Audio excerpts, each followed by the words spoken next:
Bueno, ahora vamos a aplicar el teorema de intercambio de fuentes. El enunciado decía del siguiente circuito eléctrico determinar el valor del voltaje entre los puntos A y B. Aquí están los puntos A y B, quiere decir que hay que determinar el voltaje en este elemento. Ese elemento es el único que no podemos reducir porque sobre él vamos a obtener el voltaje. Entonces, primero, ubicamos el circuito, vemos qué nos conviene hacer y en este caso vamos a cambiar la fuente de voltaje de 100 ohms, de 100 volts, perdón, por una fuente de corriente. ¿Qué es lo que sabemos? Que la corriente de la fuente de voltaje vamos a aplicar ley de Ohm y va a ser la tensión o voltaje de la fuente 1 sobre la impedancia 1. Donde, ¿quién es la tensión o voltaje de mi fuente 1? Pues es la de 100 cis de 0 volts.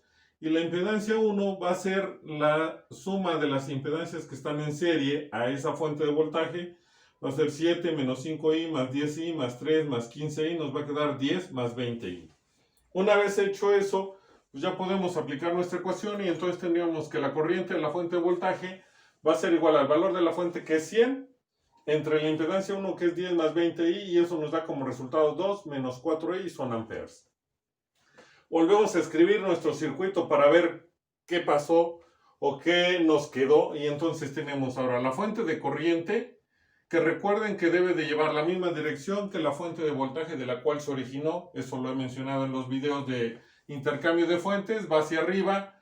La impedancia 1 que se usó para el intercambio de fuentes, que era de elementos que estaban en serie, ahora debe de quedar en paralelo. Y todos los demás elementos que era a partir de aquí hacia la derecha, se escriben exactamente igual.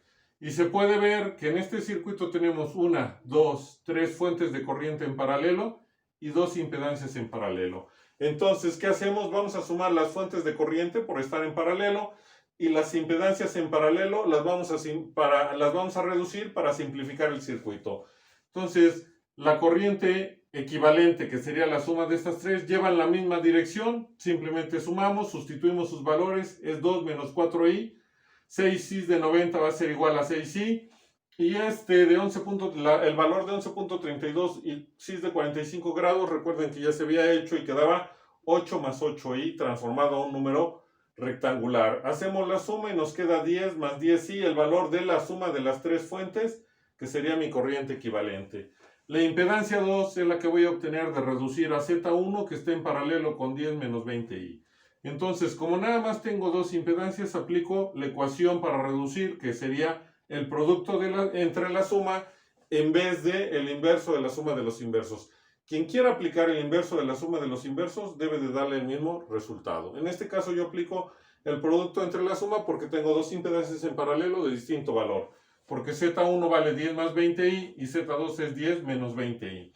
Entonces sería el producto de Z1 por 10 menos 20i entre la suma de Z1 más 10 más menos 20i. Lo que nos queda es igual a 25 ohms.